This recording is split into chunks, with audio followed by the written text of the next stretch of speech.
எங்கள் வீட்டில் ரெடிமேடான பொடிகளை வச்சு நாங்கள் தயாரித்ததான பயத்த மாவு உருண்டையை தான் உங்களுக்கு வீடியோவாக போடுறோம். இதுக்கு நாங்கள் குக்கிங்கே பண்ணல. முதல்ல நெய்யை எடுத்திருக்கேன். நெய் நல்ல உறைஞ்ச ஃபார்மில் இருக்குது. அதை ஒரு ஏர்டைட் மூடி இருக்கிறதான ஒரு பாத்திரத்தில் போட்டிருக்கேன். அந்த உறைஞ்ச ஃபார்ம்லேயே நம்மளுக்கு உருண்டை பிடிக்க இந்த நெய் நல்ல மெல்ட் ஆகி இருக்கணும். அப்போ தான் நம்மளுக்கு நல்ல உருண்டை பிடிக்க வரும் இல்லையா?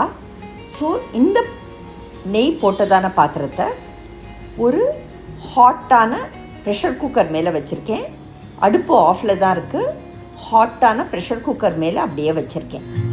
ஸோ ஒரு 5 நிமிஷம் கழித்து பார்த்தா அந்த நெய் அப்படியே ஹாட்டாக நல்ல உருகி இருக்குது. அதை அப்படியே ப்ரெஷர் குக்கர் மேலேயே வச்சுருக்கேன். மீன்வைல் நல்ல ரோஸ்ட் பண்ணி பொடித்ததான பயத்த மாவு ஒரு 1.5 கப் அளவுக்கு எடுத்திருக்கேன். ஒரு கப் அளவுக்கு பொடித்த சர்க்கரையை அதோடு சேர்க்குறேன். கொஞ்சமாக ஏலக்காய் தூள் சேர்க்குறேன். இந்த பயத்த மாவு, அதாவது ரோஸ்ட் பண்ணி பொடித்ததான பயத்த மாவும் சர்க்கரை பொடியும் நாங்கள் சென்னையில் மில் ஹவுஸ் அப்படிங்கிற இடத்துலேருந்து அப்படியே டைரெக்டாக வாங்கினோம்.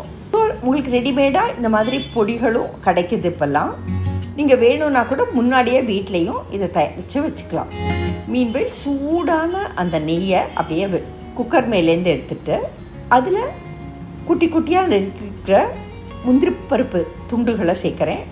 அப்படியே அந்த சூட்டுக்கே அது அப்படியே அந்த முந்திரி பருப்பு ஓரளவுக்கு வறுபட்டுரும். ஸோ இப்போது நல்லா அதை கலந்து விடலாம் ஒரு ஸ்பூனால் எல்லாத்தையும்.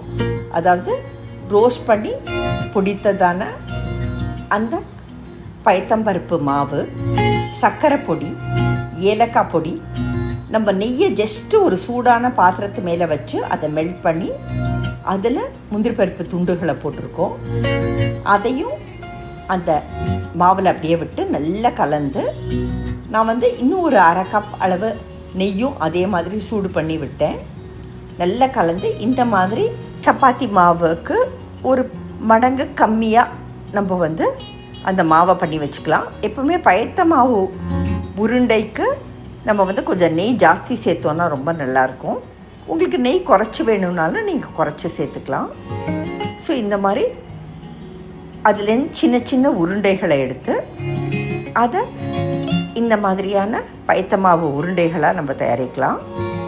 உங்களுக்கு டைம் இருந்ததுனாக்கா நீங்கள் முன்னாடியே கூட இந்த பயத்த மாவை ரோஸ்ட் பண்ணி பண்ணிக்கலாம். அல்லது ரெடிமேடாகவும் உங்களுக்கு மார்க்கெட்ஸில் இது கிடைக்கிது. அதே மாதிரி தான் சுகர் பவுடரும். ஸோ அடுப்பே இல்லாமல் நம்ம ரொம்ப குயிக்காக இந்த மாதிரியான முறையில் பயத்த மாவு உருண்டைகளை தயாரிக்கலாம்.